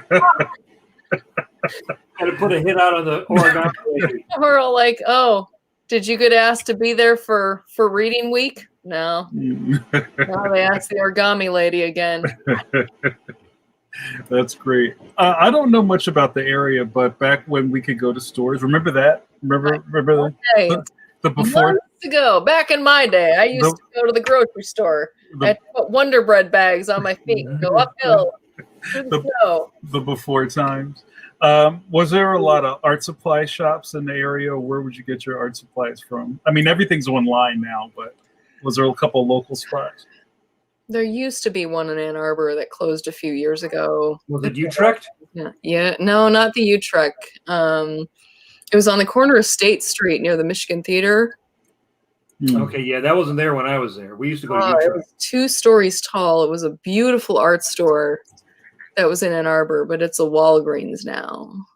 And it's very upsetting. So now I just buy everything online out of spite. Yeah, I used to go to the Borders. One of the original Borders was there. The flagship Borders?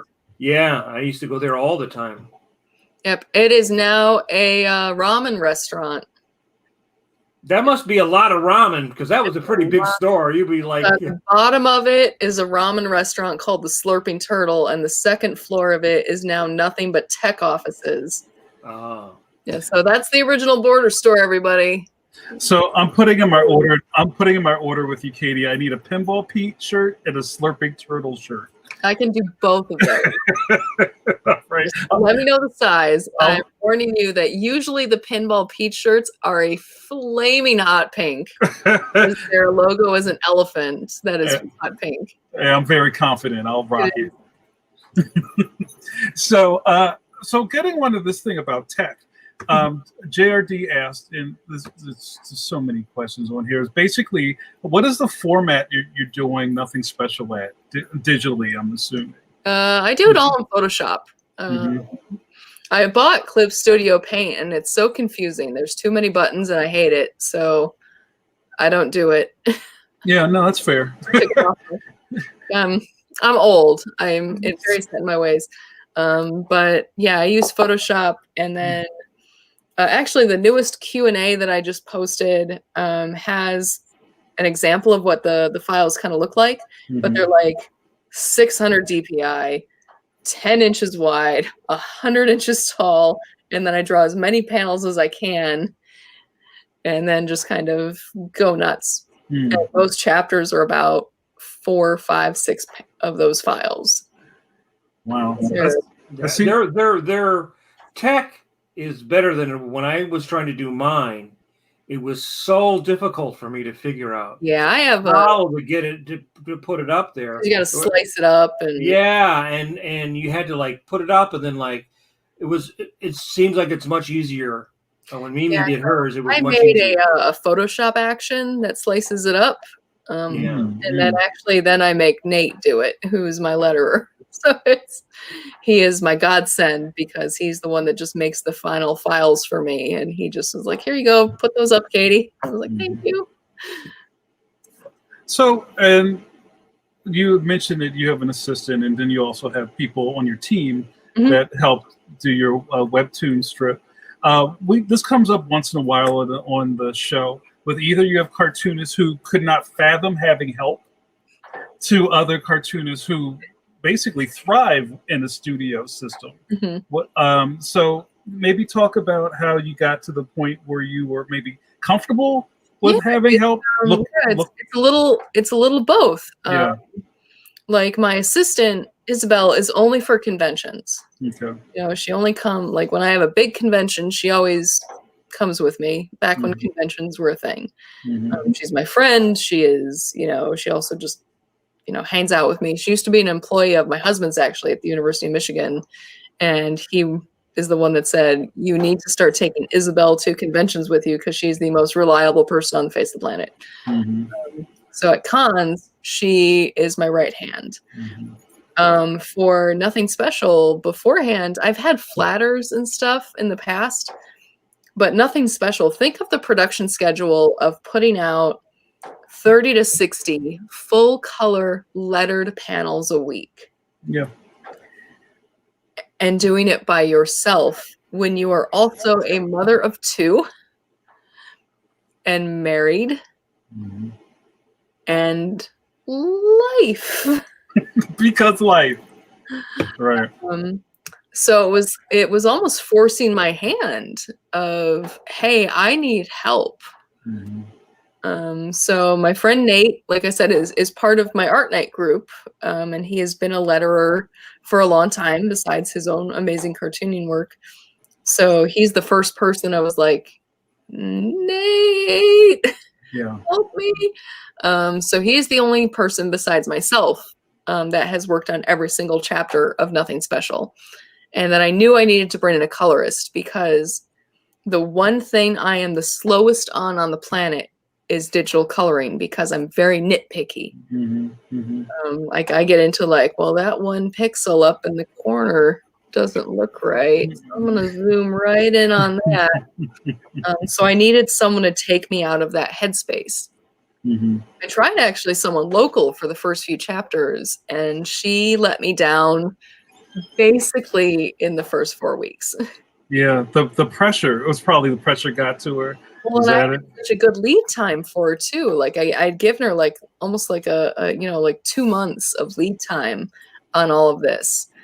And it was, she was young and she was inexperienced.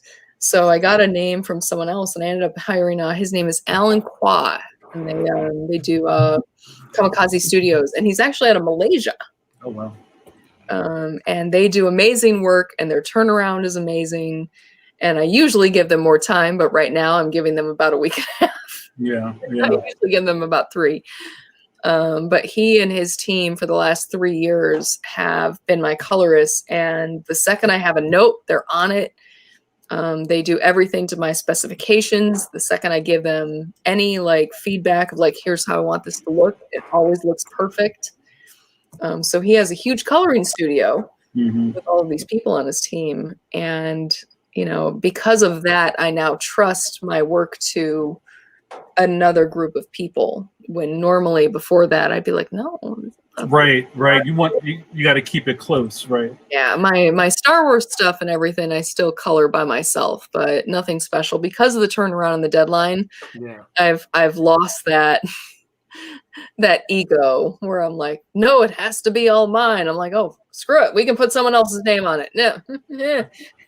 Well, going to the thing about teaching and being around students, and once in a while you have a special flower that wants to get into the business, but I think it's a testament to how hard this shit is. It is. When you basically hand that to somebody and go, okay, I need it on Monday, and they totally melt.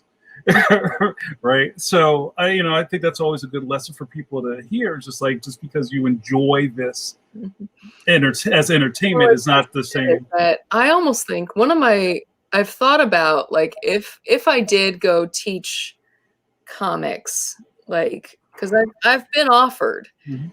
It was like one assignment that I would love to do is almost turn it into goddamn Project Runway. It was like, everybody, I want you to pencil and ink this all by Monday. Mm-hmm. It was like, all right, do you have your USB drive with your baby sitting in your hand? Pass it off to the left. Mm. That person gets to color it. I like it. Fuck you.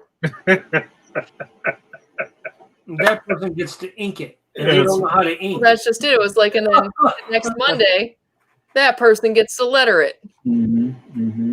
I was like, here you go. Now you know how to work in a group. It's not easy. And then you don't get to go back until the end, and everybody gets to fix it. Well, I think one of the things about cartooning that's also very different than working in animation. Animation people come in knowing that you're going to be on a team. Yeah. You're it's like, you have the huddle and then they hand off the ball to each person, right? Mm-hmm. In comics, it can really just be Charles Schultz. It can just be Katie Cook. It can be Jamar Nicholas or Mike Manley. It's really the last bastion of you being able to really create and build a world visually is cartooning. Because once you start going into any other medium, it starts becoming very, very complicated. And that's the other difference with, I think, the internet generation of comic consumers is they're voracious and they're used to consuming a lot. Yeah. And that's that's built into the manga artists because they have teams. They all have teams. They all have Zipatone boy and Zipatone girl and background person. And, that's not the way it was for most of the 80s generation. Right. But the guys I grew up fan of, the guys who'd worked for Will Eisner, guys like Kubert or Neil Adams, and then going back, those guys all had studios and they all had assistants, and all the strip guys had assistants. Even if it was just the guy who did the letterers, there was a couple guys who would just drive around in Connecticut and pick up the strips from everybody and letter them all and then go back around and drop them off. But I think people got used to past that generation of really being the sole proprietor of producing the comic. Right. And you're right. It's really difficult to do that as a webtoon if you got to turn out 40 panels and it's just not just Trash Bird. Yeah. But yeah, it was hard to let go of it, but there's a part of me that's like, okay, to get the thing that I made out there, I can let go of part of it. I mean, I still have control over it. And then the colors, even though they give me like the base and everything, I still go in and I'm a moron. I still do all the special effects and I do all the color holds. Right, yeah. I go in and I do all of this fiddly detail work that takes me too long. And, I drive myself nuts over it, but it's at the end of the day, it's my baby. Yeah. And it still is. It's a Katie Cook project at the end of the day. And I need it to have a certain look and a certain everything. But the letterer Nate is the only person that basically is the one that I don't touch anything he does unless I spot a typo. Yeah. Right. Now going forward, would you think that you would keep doing totally your own personal projects? It's just you and Webtoons? Would you try to balance that? Like go back and...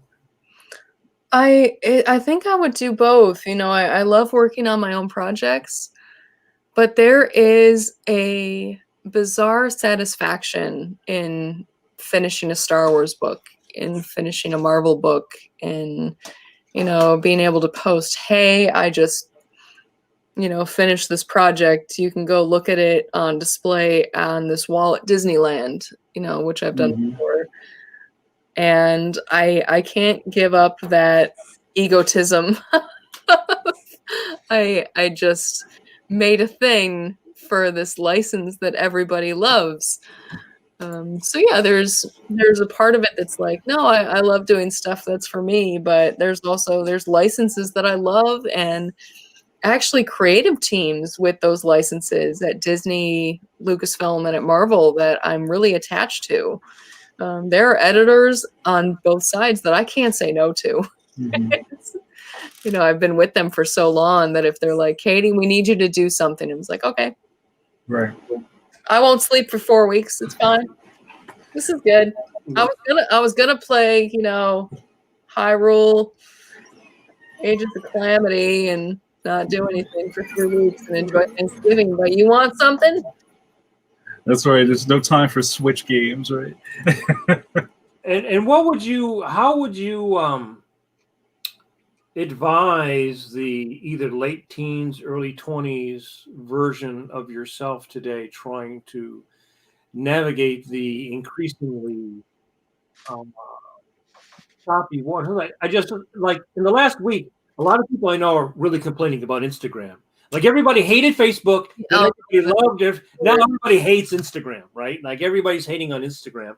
And Instagram, of course, is not real, although a lot of young people think likes are real, right? That really affects them in a way that it did not affect us. We got to percolate a little bit more and get out there and not immediately be crushed because 900 people didn't like you.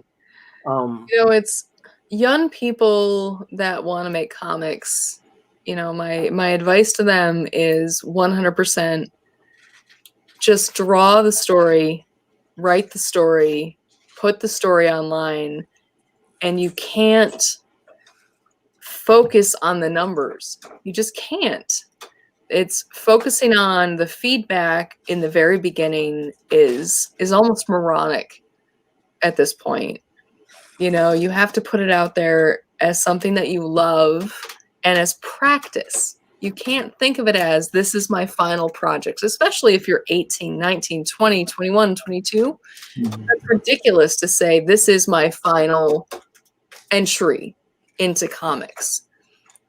So you just say, hey, I'm putting it out as practice. And you be very upfront of, hey, I'm a young person. This is my first offering. And then that way an editor or anyone else that's older than you is going to say, oh my God, are you telling me that someone that was 20 made this? And that either gets someone interested in your work, puts you on their radar, and all of these other things, as opposed to you like sitting there going, I made this. I'm not really happy with it. Because then if you're not excited about it, who else is going to be excited about it? Oh my God. Yeah. I mean, it drives me nuts when I see somebody on any of the social media platforms that posts something and I'm like, that is good. And they're like, oh, but I'm still in college, so it's not very good. And it was like, Right. I will bash you over the head with your own Cintiq. Do you know what I would have given to have had a Cintiq when I was your age? Have invented it before Cintiq invented it? Like, do you know some of us had to grow up in college without an undo button? There was no Command Z. No. I grew up with kid pics on a Mac that was black and white. I love it. So there's a couple. We're going to start wrapping, Katie. You've been a wonderful guest, and I don't know where the time is going. I don't know if you do, but I was complaining a lot. Our buddy JRD asked really quick, is nothing special finite with an ending preset or truly ongoing? I think that you will see an end to Nothing Special when the characters reach their peak of maturity, is the best non-spoilery answer that I can give. Very cool. Okay, I'm gonna let that go. And I wanted to ask, and we're kind of running out of time. I don't really want to do the whole what's your day look like, because I know you have a family. And then, where do you find your time to be at the drafting table? Do you work at night? Do you try to find, like, do you wake up at 5 and try to get some work done? I used to try and work 9 to 5. Yeah. But during the pandemic, it's more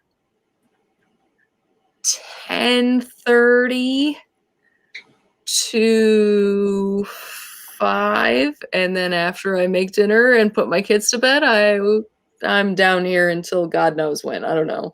Right. 2, 3. That's why I put the couch in the office so I could take a nap. Yeah. Right. Well, I mean, the thing is that comics is not like, you just go over and you're like, I need 1 gallon of comics. I'll just pour. There we go.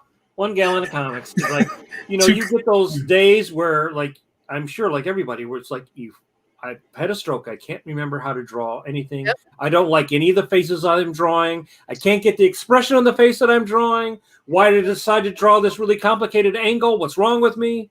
Yep, I had a day the other day. It's everybody was in bed, and I was up until midnight, and I was like, well, I still have to finish this, but I'm really tired, so I want 4 feet over to the couch that.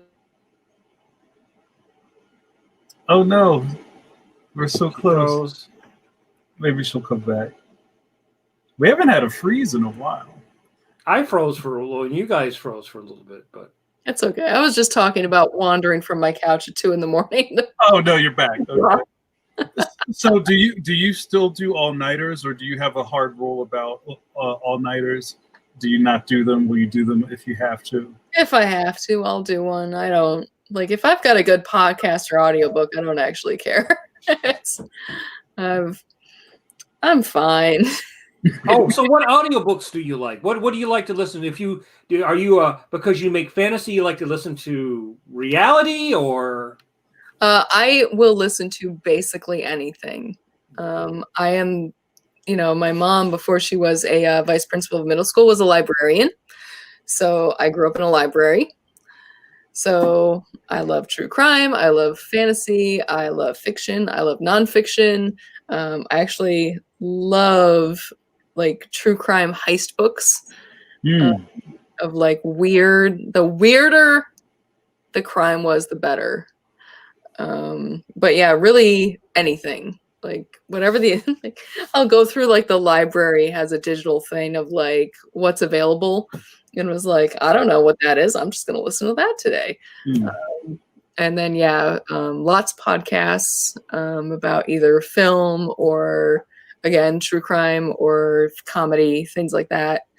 But yeah, I'll listen to anything. I'll read anything. We have, I have my old man chair up in the living room has a stack of books about 15 high. That is my to read pile that I just kind of go through whenever I'm taking a break. And I read a few chapters a night. I'm not, like, a huge TV person. And when I do watch TV, it's always a cooking show or something that is so asinine and stupid that I should not be watching it. So is it sort of like off to the side, kind of like radio almost when you're working, or because you can't? Bit. It's I don't watch TV while I'm working, but I will do the audiobooks or the podcasts. TV is upstairs. It's only, like, after my husband is like, but this show was good, is when I will finally watch something. Right. Star Wars is the exception. With Mandalorian, I, like, sat down and was like, all right. Give me Star Wars. But like, he had to, like, sit me down. He's like, no, Katie, watch Breaking Bad. And I'm like, like, sitting me down in the chair. I was like, all right. He's got to, like, settle me down and, like, talk me up to watch a TV show. But yeah, I actually tell that to a lot of kids, is that being a voracious reader or intaker of movies and TV is one of the best things you can do to be a storyteller. Yeah. Because knowing what you like makes you good at telling the story. It's because you can recognize plot, you can recognize the ups and downs of the story. And I am notorious for, when I'm reading a book, putting notes in the margins, and I have Post-it notes where I write down, like, here's where, you know, the main action is if I'm really getting into a book. Yeah, and I also think that's one of the things about being a teacher that I enjoy is introducing the young reader, the young cartoonist, into the generation of cartoonists before, like even showing them, like, oh, you like anime, you like manga, right? Well, go look at Cats and Jammer Kids, because that's where it came from. That's where those guys, what those guys were looking at. Well, the guys who were looking at Speed Racer were looking at the early Superman and Batman comics. And they're like, what? What are you talking about? That's like crazy. I was just joking on Twitter, but it's a thing that actually happened. I was watching the new Fruits Basket manga with my 10-year-old, and she was poking through a couple other things on Hulu, and she was like, "What's that?" And I was like, "That's Inuyasha." And she was like, "What's that?" And I was like, "Jesus, you sit down and you watch your goddamn anime vegetables. You sit." 200 episodes to watch it before you can do anything else. That's great. You got to learn them.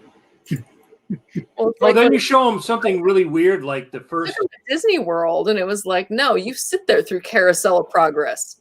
You don't get to go on anything else until you go on Carousel of Progress. Right. I was showing them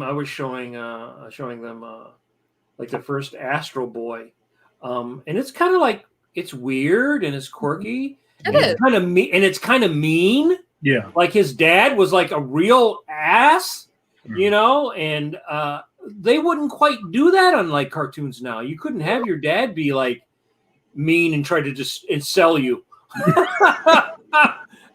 You know, I missed that part of Adventure Time. Yeah, there was a meanness to that stuff. Yeah. Well, you know, the older strips did have a meanness or a cruelty that came out of old fairy tales that Disney kind of washed that. Consumerism kind of washed that out, right? Of a lot of Star killed that guy. Yeah, you know. But if you go back, I mean, I think that that's what's important to show to the young mind, is that, you know, you got to always go back to what was before. So did you have favorite anime or manga when you were growing up? That's just it, is that my introduction to it was Sailor Moon on Cartoon Network. Really? Yeah, when I came home from school. But that was like the 90s. I think I was in middle school, so I was a baby. And then the Sci-Fi Channel had, which is now Sci-Fi, had like their anime Saturday mornings where they showed an anime movie. And then that was just kind of it for a while. So it was like Akira and Sailor Moon. It's like, those are the opposite ends of the spectrum. Yeah. And then in college, it was when people started introducing you to more of it.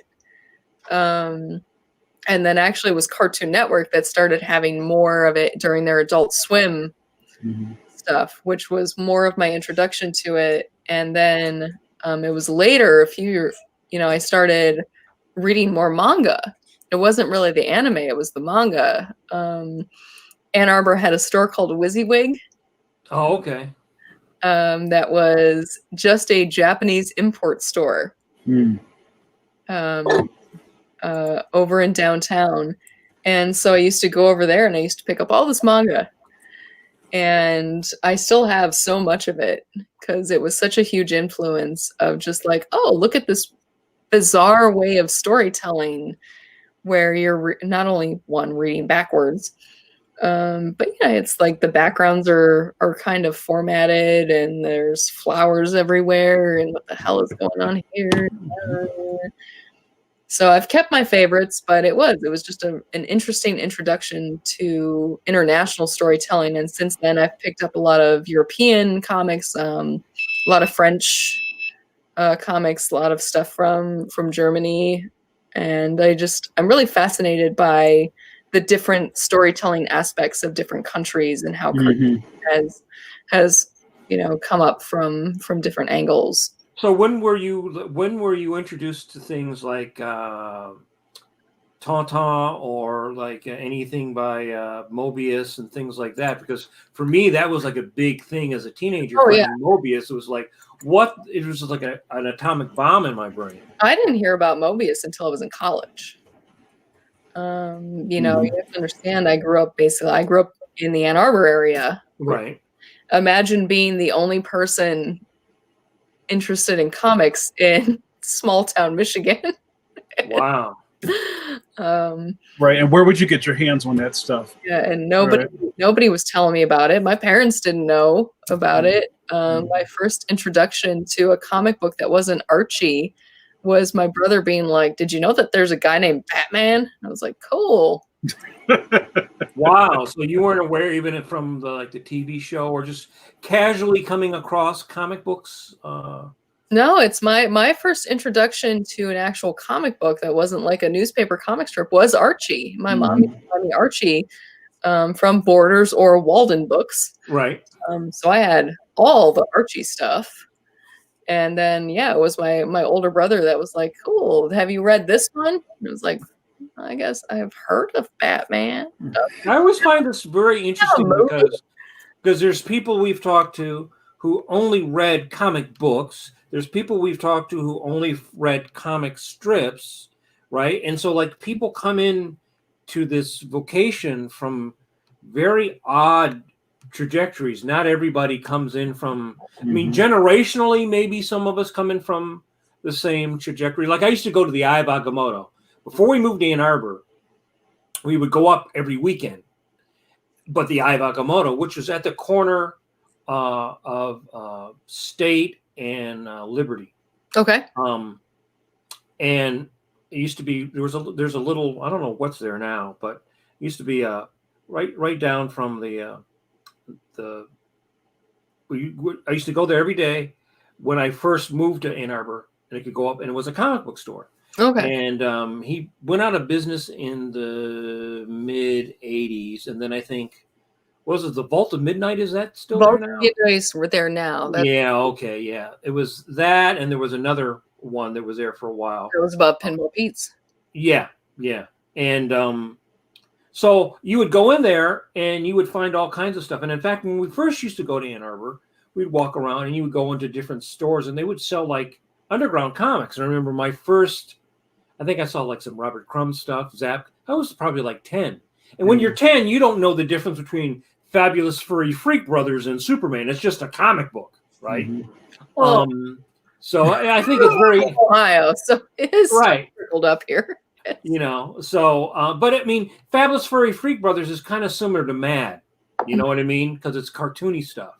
So it's always interesting to me to talk to people who came into doing this profession, but sometimes from very odd angles, or like they miss like a whole other genre, like now there's kids that'll grow up will never read Mad Magazine, but for everybody of my generation, everybody read Mad Magazine. It was like just like a thing, just like 7-Up. Yeah, I'm a lot like Katie because I grew up with the comic strips in the newspaper, and I didn't think I knew about Kirby until probably like the early 90s. Yeah, it's for me, it's the action and superhero comics were very tertiary to everything else. It was, newspaper strips, and then basically like Archie and some other stuff. And then I was like, oh, cool. Yeah, I know about Superman and Batman. I've never looked at one, but cool. I'm glad you like them.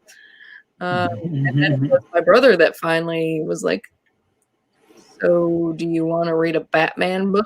It's by this guy named Jim Lee. And I was like, yeah. So do you consume a lot of different kind of comics now? Because I still like try to consume. I'll read it now. I love the medium. You know, that's my big thing, and especially having kids. I love the YA stuff. You know, I'll buy anything to give it to my kids. And yeah, I read tons of comics, just because like I said, I love the medium. I love the artwork. I love different writers, and there are certain characters that I love, and there are certain people that handle things that I hate the way they do it. So. No, so let me ask you this, because I'm the kind of person, if I don't like the art, I don't care who wrote it. I cannot read it. It's like a badly directed film. So I can just look at a comic where the story could be trash, but if I like the art, I can just enjoy the art. Are you a person that has to enjoy the story more or the art more, or it doesn't matter? I guess I kind of need both.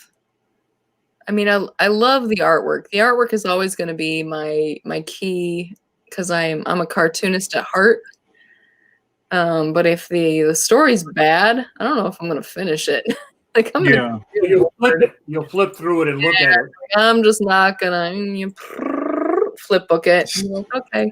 Flip book it. I love it. Let's just put it in the little tiny library down by the park, and that's someone else's problem now.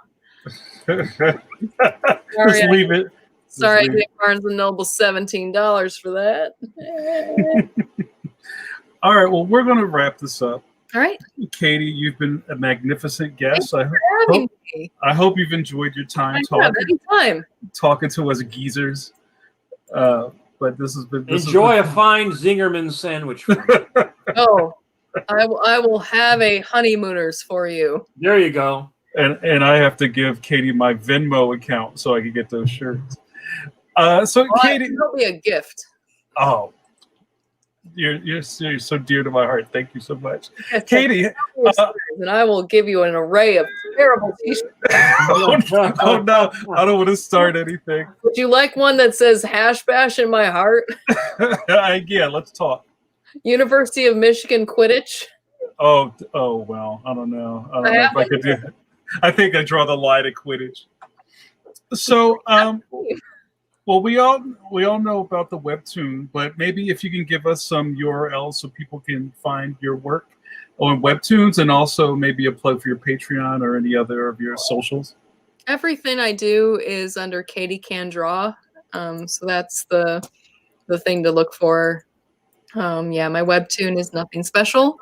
I gave it a name specifically, so if it bombed, everybody could just have an immediate line of how much they hated it, like right in the title. But yeah, it's Twitter, Facebook, Instagram is all just Katie Can Draw, because Katie Cook was taken by a host of a country music television station. So it. Yeah, I think you guys are like battling for like Google supremacy. Yeah, it's just battle of the blondes at this point. Comics or country music, it's gonna win. I know, that's great. Well, thanks so much. If you don't mind, we're going to close out the show. If you want to hang out with us for a second, maybe we'll do Kirby hands together. So, guys, thanks so much for hanging out with us tonight. We had a fantastic conversation with Katie Cook. We'd love to have you back on, Katie, when you want to, maybe when the book comes out or something like that. Okay, so in like 50 years. Yeah, or maybe a little sooner. I think we could make that work. So thanks so much. As you guys know, we're here every Wednesday night, 8 p.m. EST. Our next guest next Wednesday on the 9th is going to be Scotty Young, and you summoned him. I did, with Katie. My 5 candles around my chair and my a successful line of comics sitting in my lap that are not mine. I love it. So if you have followed Katie through the door to Pencil to Pencil, we invite you to hang around. If you're watching this on YouTube, why don't you subscribe and smash the alert button so you can keep up to date on our next thing, and or maybe Facebook, same thing, but you can like and follow us. Every week we have exciting creatives on the podcast, and we always have great conversation with, and I don't know if you heard me say this, Katie, this is 100% NECKBEARD-FREE podcast. There's no... Was I supposed to like draw one on? No. You shaved my neck beard too. This is like, I was talking a little earlier about how a lot of the podcast content about comic books are by fans. Oh yeah. Talking about, the guy writing a Flash, we need to go find his house and beat him to death. Like that kind of stuff. We don't do that. It's pros talking pro stuff. Am I supposed to be like, I want to go to Dan Slott's apartment and kick him in the shins? Yeah, like we're not having. We're not having. I'm supposed to. We're not having that rap with pencil to pencil. It's all pro talk. So thank you guys for hanging out with us. We're going to wrap it up. We're going to let Katie get back to the desk. So we'll see you here next Wednesday. You know what to do now, folks. Remember to wash those curvy hands. Thanks, guys. Have a great one.